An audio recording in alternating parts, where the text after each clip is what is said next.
What do you think of attraction styles? I have been labeled as an avoidant, but I believe I just didn't like certain things about my partners.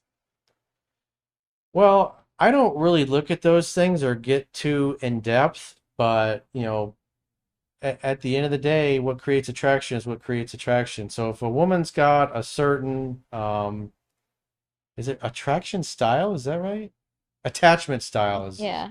it's attachment style, not um, attraction style.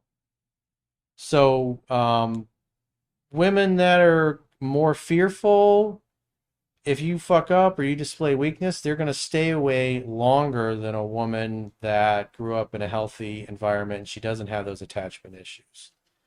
So that's why I focus on the controllables, which is your behavior as a man, what you need to do to correct your behavior so you're the most attractive man that you can be.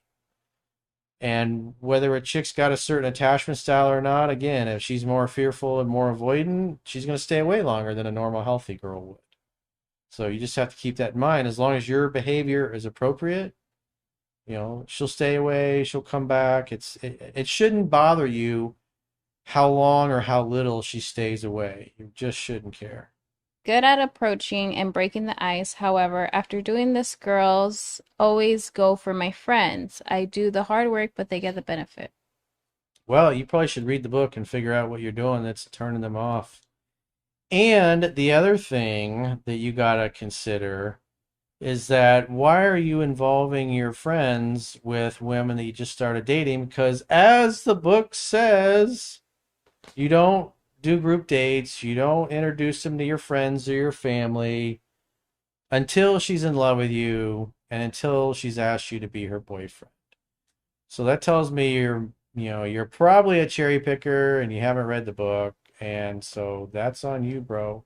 So that, if you haven't read the book and you're a cherry picker, that means that these girls are attracted to you and you're turning them off and chasing them into the arms of your friends who, again, you should not be introducing them to. But it sounds like you're a great wingman. You're the guy that meets the girls and you load your friends up with the pussy buffet and you leave nothing for yourself.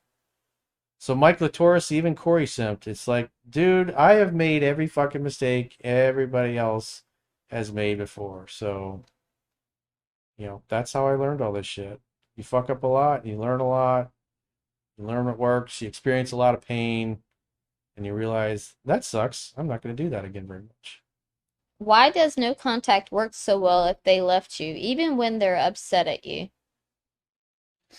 Because they get to experience what life is like without you, and emotionally, women are the weaker sex when it comes to that.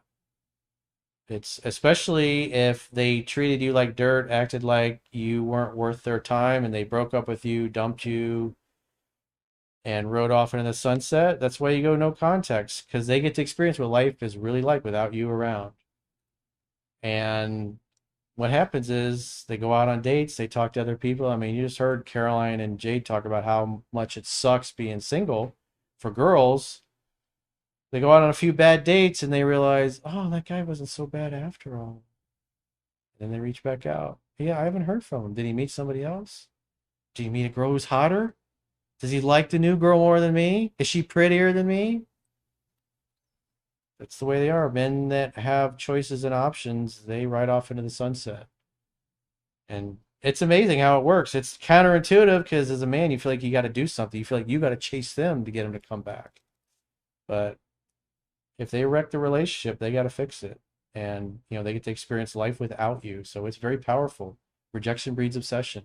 And when you just drop off the face of the earth, they can feel it. And more often than not, they don't like it. And that's why they come back. And aren't you glad that I connected all these dots for you guys? So if a girl has an 8 attraction level for you from the get-go, it takes less than 7 weeks for her to fall in love with you. Question, 2 weeks is possible? It's possible, but it's really going to be infatuation, but that very rarely ever happens. Yeah, it can also drop too, just because Yeah. it's like that at the beginning doesn't mean you And the can other lose thing, that. Marty, is that you got to learn the book because the question is like you're just trying to take a very rigid look at the book and it must be this way. The book is a guide.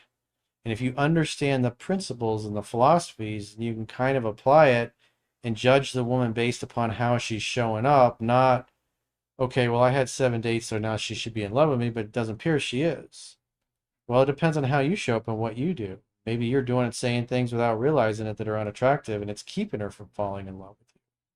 That's the hard part. That's why you got to know the book backwards and forwards, and you got to apply it and practice it with enough different women to master it.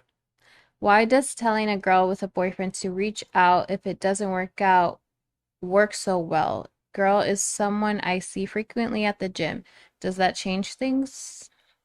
Well, because you're basically being a challenge. Because most guys, if a hot girl shows them attention, they're going to be trying to go out with her, and they don't care if she's married or in a relationship or has a boyfriend. They just don't care. But you're basically saying, hey, if it doesn't work out, hit me up. You're telling her, you can't have me unless you're single. And so naturally, if she already is into you or attracted to you, she's going to be more attracted because now you're a challenge. You're hard to get. I And also so as long as she continues to interact, you're going to say, not until you're single. You're cute. I like you. But, if you want me to lose respect for you, then keep hitting on me and keep trying to give me the impression that you'll cheat on your boyfriend because I don't like liars and cheaters. I think that also gives her like that lets her know, okay, well, I have a plan B just in case there's a roster in line. Back He's burner. not like opposed to it, but like when I'm single, I know he's gonna be there.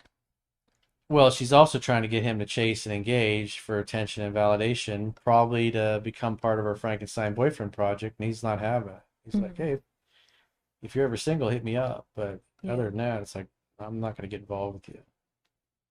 Some guys would cut it off and not even say that and then she'll know like, oh, well, there's absolutely no opportunity there. But with him, it's kind of just like it may, if anything comes down to it. At the end of the day, you don't get any access unless you're single. If you're still with your dude, shoot it down, shut it down. Shut down. Because if you engage with her, what happens is that she gets you and she can dangle the carrot. Meanwhile, she stays with the boyfriend. When you're like, no, then what happens is she starts to test the shit out of her boyfriend, and then usually he flails and then starts to chase, which will chase her into your arms, and you just gotta say, hey, I told you, as long as you're with him, not getting involved.